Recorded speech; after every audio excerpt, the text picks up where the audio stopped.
Bună ziua, bine v-am găsit, este ora 13, vă mulțumesc foarte mult că sunteți alături de noi. Vă invit să urmăriți astăzi o ediție specială 360 Medical, în care veți vedea un interviu în exclusivitate realizat cu o persoană foarte importantă pentru România în ceea ce privește sănătatea publică. Este vorba despre doamna doctor Caroline Clarinval, reprezentantul Organizației Mondiale a Sănătății în țara noastră și șef al Biroului Organizației Mondiale a Sănătății din România, începând cu luna august a acestui an.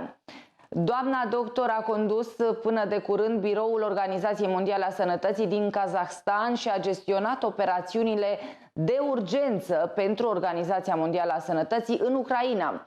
Dar o să aflați mai multe detalii despre portofoliul doamnei doctor în cele ce urmează, pentru că este important să știm, nu-i așa, cine ne reprezintă țara la cel mai înalt for din lume în ceea ce privește sănătatea publică. Interviul pe care urmează să-l vedeți este realizat de medicul Nicolae Fotin, invitatul permanent al acestei emisiuni, și o să vedeți pe parcursul acestei ore foarte multe lucruri și veți afla foarte multe lucruri importante și extrem de interesante în ceea ce privește sănătatea publică în general. Această discuție are loc în contextul în care aici, la 360 Medical, vorbim în această perioadă despre gripă și despre afecțiunile sezoniere și o să vedeți și poziția domniei sale cu privire la acest subiect, cu privire la vaccinarea antigripală, dar și cu privire la vaccinarea împotriva infectării cu virusul SARS-CoV-2, un subiect foarte dezbătut în ultimii ani. De asemenea, o să aflați și date despre pandemia de COVID și ce predicții au experții internaționali cu privire la ceea ce va urma din acest punct de vedere. Dar haideți să urmărim împreună interviul cu doamna doctor Caroline Clarinval, oferit în exclusivitate, vă spuneam, pentru 360medical.ro și B1 TV.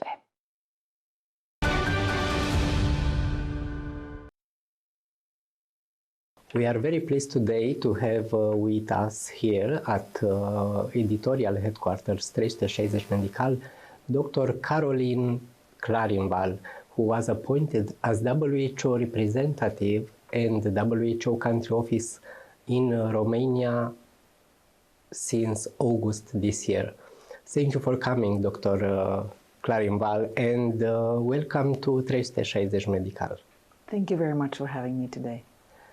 Before going further, I should add some words about the professional background of Caroline. Prior to be appointed in WHO as representative and head of the country office in Romania, Caroline has led the office, the country office in Kazakhstan, and also managed the public health emergencies and operations for WHO in Ukraine. While acting or serving with her experience in the International Committee of the Red Cross, she assisted populations affected by conflicts, managing large scale of operations in Africa, Asia and Middle East. In her capacity as WHO Regional Advisor, Emergency Response and Operations, Caroline supported more than 14 countries and territories across the Middle East region, responding to the public health emergencies in countries such as Iraq, Libya, Yemen, Somalia, so very difficult countries from this perspective when we are talking about the public health.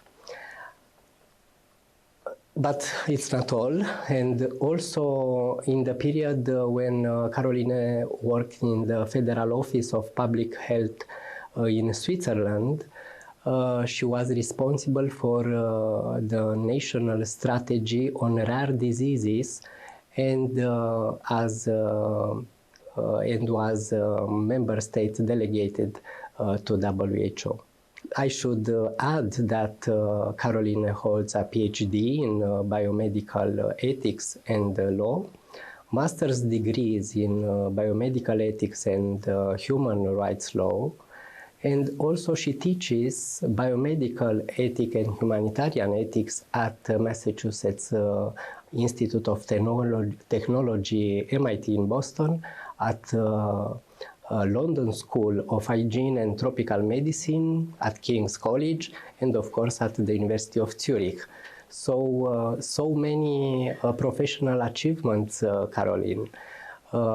Because you had to manage so difficult countries mentioned before, from the perspective of public health, could you share with us some experience from WHO activities?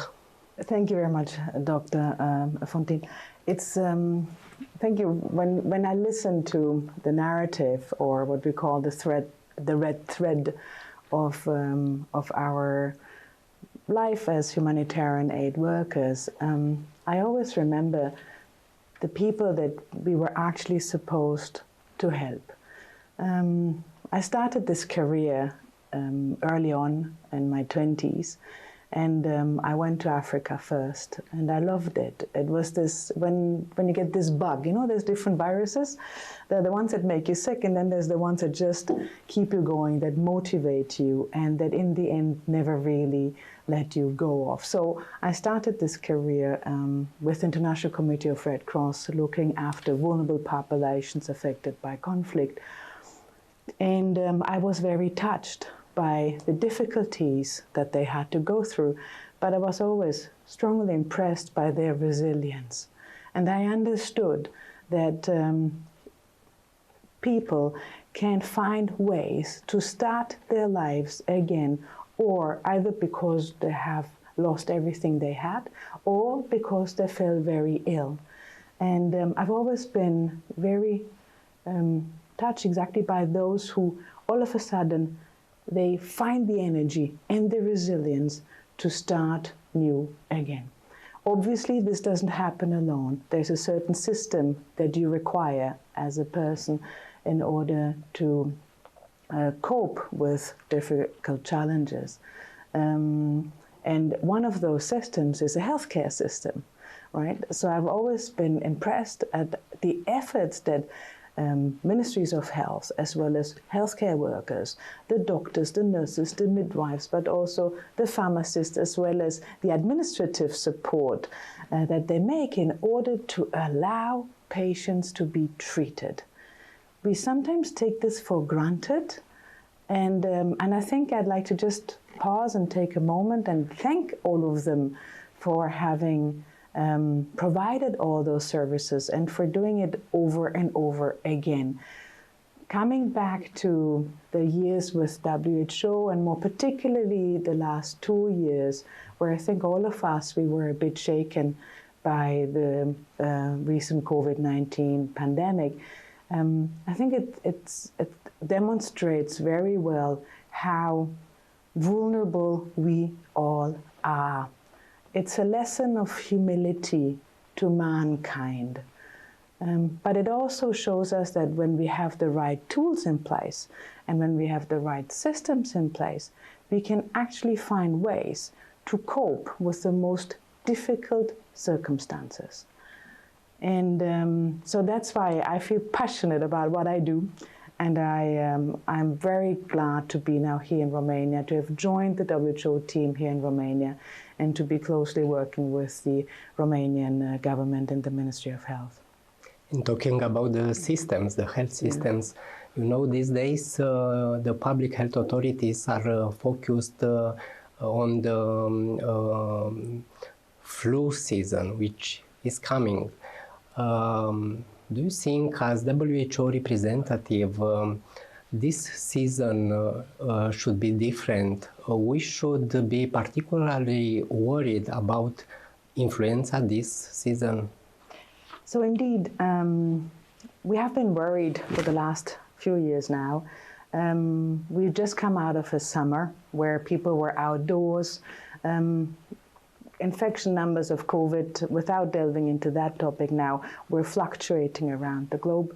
But now that we are going into the autumn and into the winter, where people's behaviors will change again, we will be forced to be more indoors. We are expecting an increase in number of influenza cases as well as COVID cases.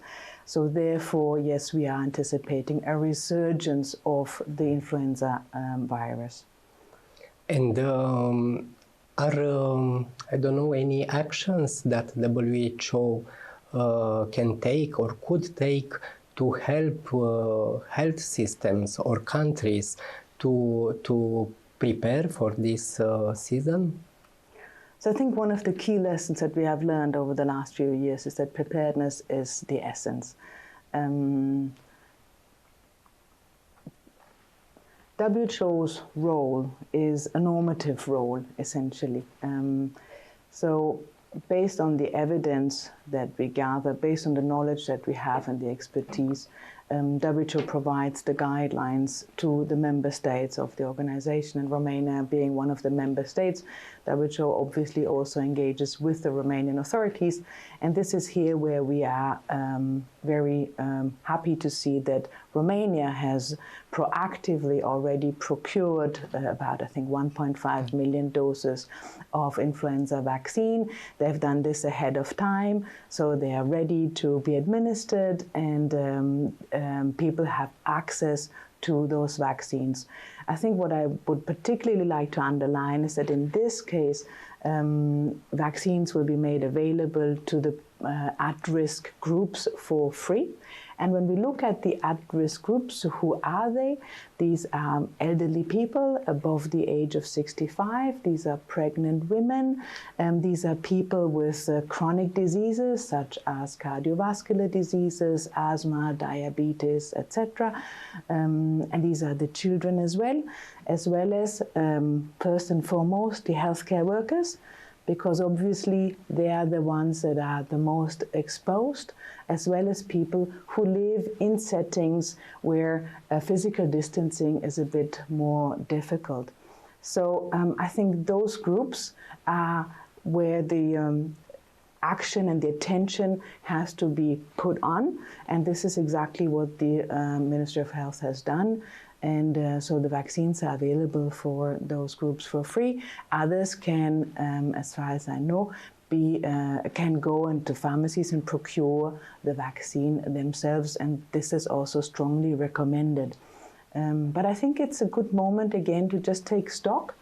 Where are we? So we come out of the summer, we are going into the autumn and the winter. We are exposing ourselves again to greater risks of disease. But then the question said, what can we do? Is there anything we can do to protect ourselves? And in this case, yes, the answer is clearly yes. So we can, again, put all the chances on our side in getting vaccinated on time. That's true. And I think it's the first time when Ministry of Health in Romania succeeded to make the flu vaccine available so in time. Mm-hmm. So it's clear for everybody that in this season also we will have both illness, the flu and COVID-19. How will WHO advise countries to manage these both conditions? So WHO's recommendation is to vaccinate for both, and we can do that at the same time. I understand that there's a certain level of hesitancy, particularly now that we have been talking about getting vaccinated over and over again over the last few years.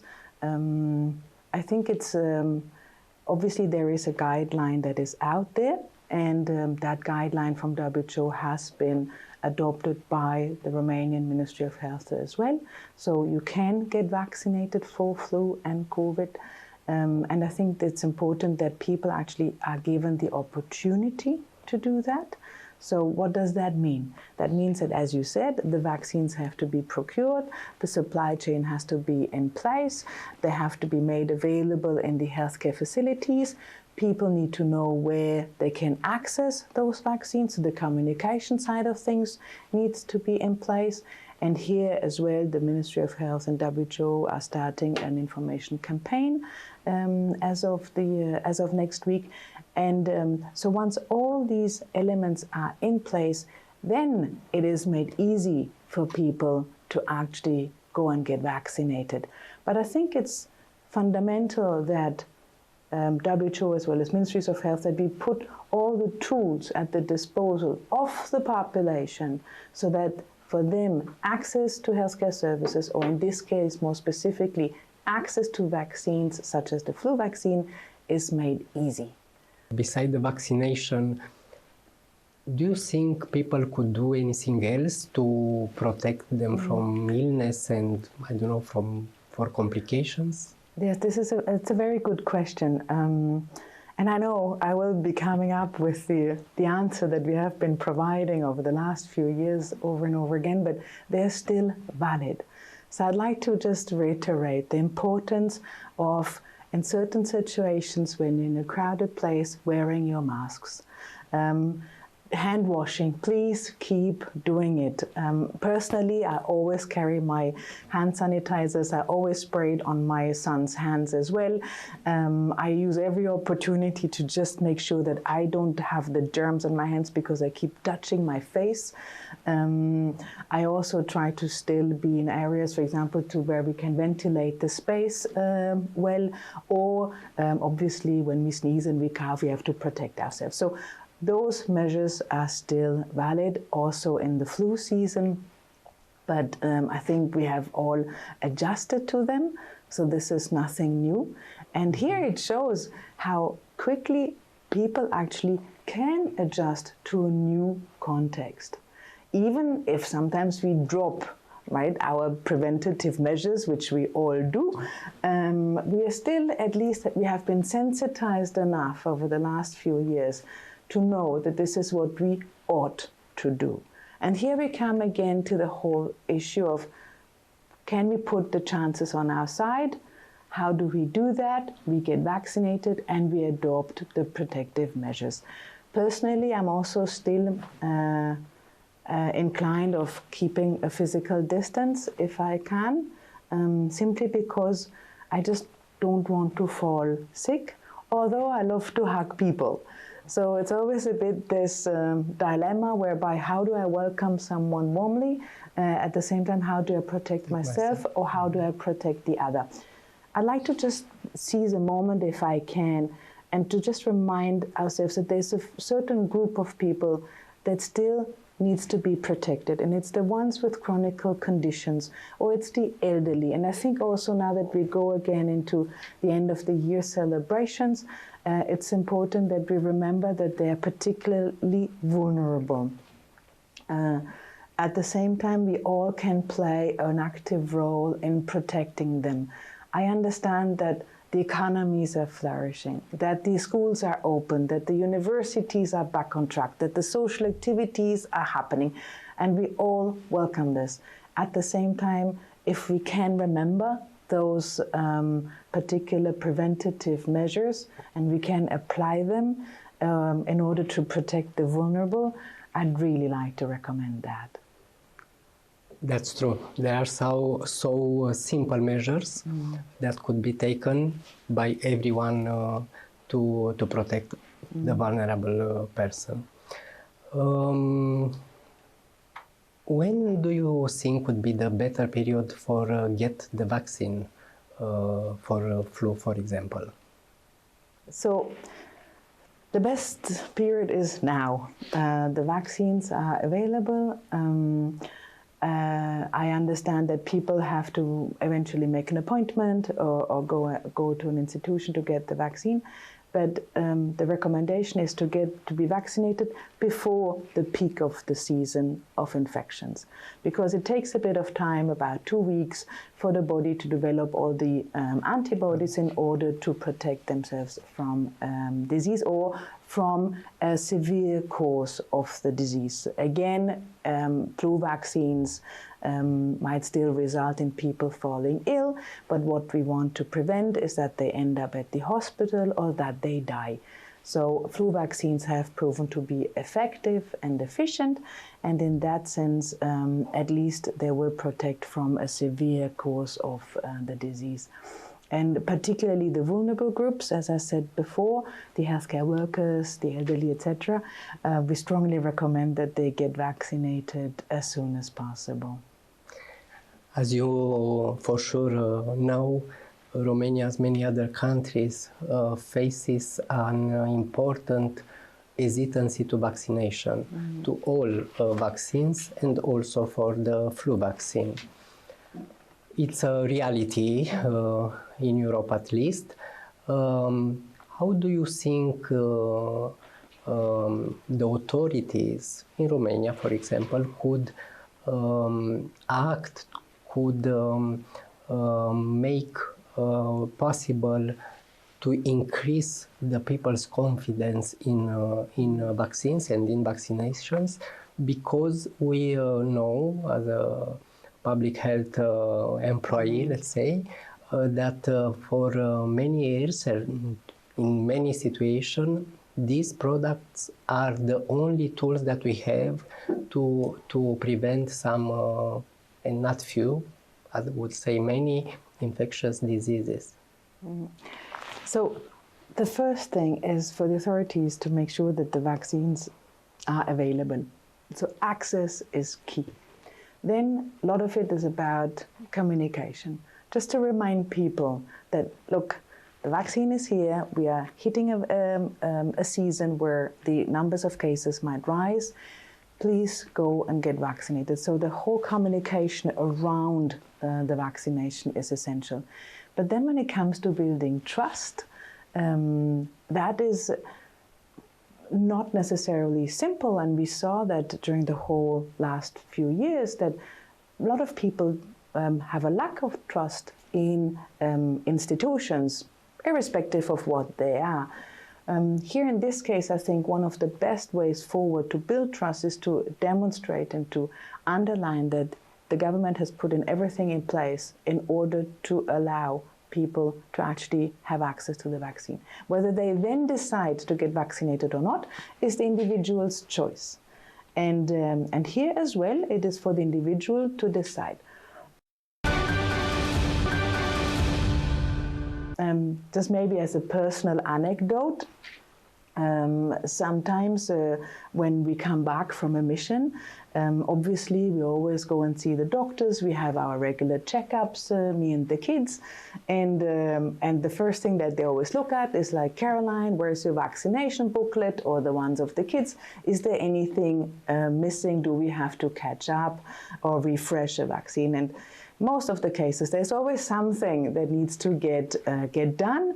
And so what I want to say here is that it's good to have your regular checkups with your physicians, to discuss the vaccination schemes that you have had, to look at whether yes or no there is something missing, irrespective of now COVID or influenza. I think it's just a good habit to have. And obviously the children are never happy when it's time to vaccinate again, but I think they got used to it by now as well. And even for myself, I mean, there's moments where I need to be reminded as well, and I just look at my little booklet, I'm like, okay, what is coming up next? And I just go and get my vaccine done at the healthcare facility of my choice. But you take it? You yes, get the vaccine? Yes, I do. I'm a fervent defender of vaccines. Again, maybe it boils down to the fact that I've seen so many countries and so many populations affected by difficult circumstances where they simply couldn't go and see a doctor. They couldn't go to the hospital. They were confronted with diseases that could be prevented by vaccines. They suffered because of a lack of a vaccine. And when I saw this, obviously I felt very privileged that as a person I would be able to return to a healthcare system where those vaccines would be made available, or that I could go to a city where the vaccines would be made available.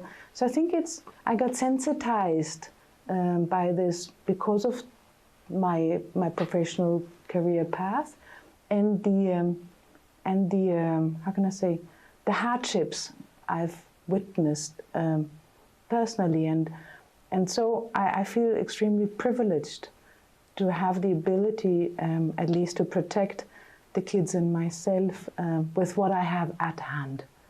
And I do recommend that people that we are in an environment, I'm really, really happy to be here in Romania. We are in a situation in a country where many of those preventative measures can be adopted, and please, people, make the best use of it. Do you think the flu vaccines, for example, I will take because we are in the season almost, are enough effective and safe to prevent the illness? So the flu vaccine is a vaccine that exists since, I think, about 60 years. So it's a vaccine that has been tested a number of times. It is regularly updated every year. They look at the strains of the viruses and they adjust the vaccines accordingly.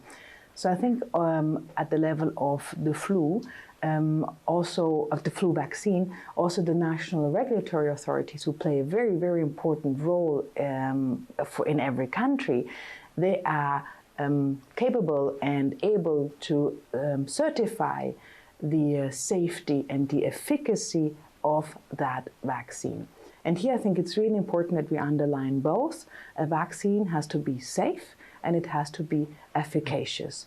And here for the flu vaccine, there is a long history of knowledge and evidence that we already have gathered over decades now.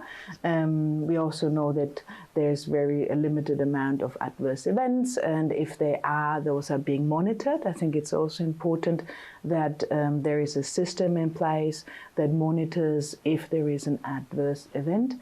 And this is the case here in Romania, so I think it's good to trust the national authorities that when they allow for a vaccine to be on the market, that we know that this is a safe and an efficacious vaccine, and it's fine for the population to go and get vaccinated.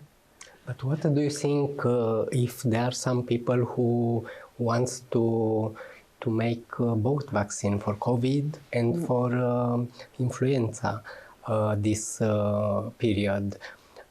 How could they manage this administration process?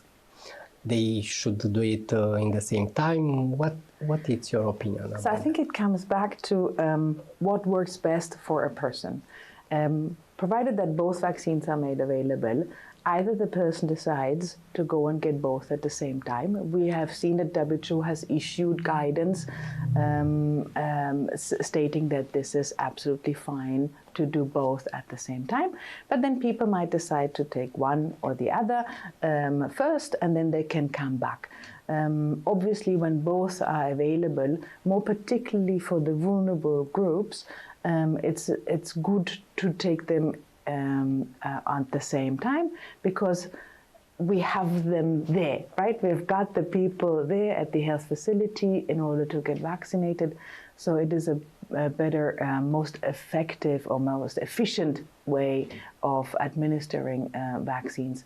But at the same time, I think it's important that people make that decision for themselves and in discussion with their healthcare provider, in consultation with their healthcare provider, and that they decide to get that vaccine or both vaccines administered.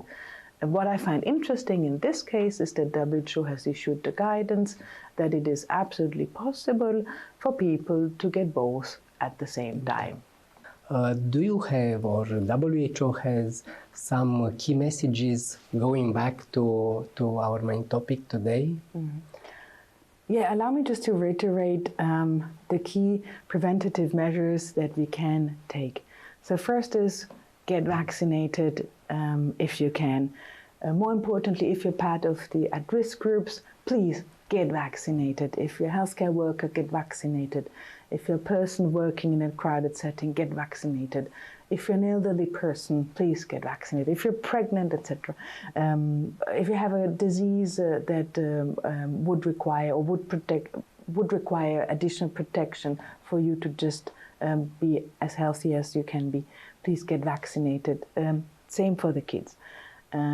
Because the more we get vaccinated, or the higher the vaccination coverage, the more protected we will be overall, and the less we will transmit diseases, or at least the less we will be a burden on a healthcare system that is already stretched in many countries. So because we are at lesser risk of a severe form of the disease. So again, let's put those chances on our side. Wear our masks when we can, particularly when we are ill. Adopt hand hygiene practices, maintain them, keep doing it. Keep your physical distance if you can. And yes, so I think it's just to reiterate that we have a number of tools at our hands. It's our decision to use them. And I think if we all adopt those best practices, we will have a smooth winter and then see you next summer. Hope to see you soon again in our editorial headquarters, sharing with us some results of the priorities of WHO. And thank you. Thank you very much for the time. Acesta a fost interviul cu doamna dr. Caroline Clarinval, reprezentantul Organizației Mondiale a Sănătății în țara noastră și șef al Biroului Organizației Mondiale a Sănătății din România. Am văzut poziția autorităților internaționale cu privire la mai multe probleme de sănătate publică și, cel mai important, poziția Organizației Mondiale a Sănătății cu privire la gripă, la vaccinarea antigripală și la pandemia de COVID-19. Interviul de astăzi a făcut parte dintr-o serie de emisiuni 360 medical pe care le dedicăm gripei, mai ales că ne aflăm în plină campanie de vaccinare împotriva virusului gripal și fiecare dintre noi, nu-i așa, trebuie să fie foarte bine documentat cu privire la beneficiile pe care le aduce acest demers al vaccinării. Tocmai pentru a putea lua decizia cea mai corectă în ceea ce privește imunizarea, mai ales în cazul categoriilor vulnerabile de pacienți.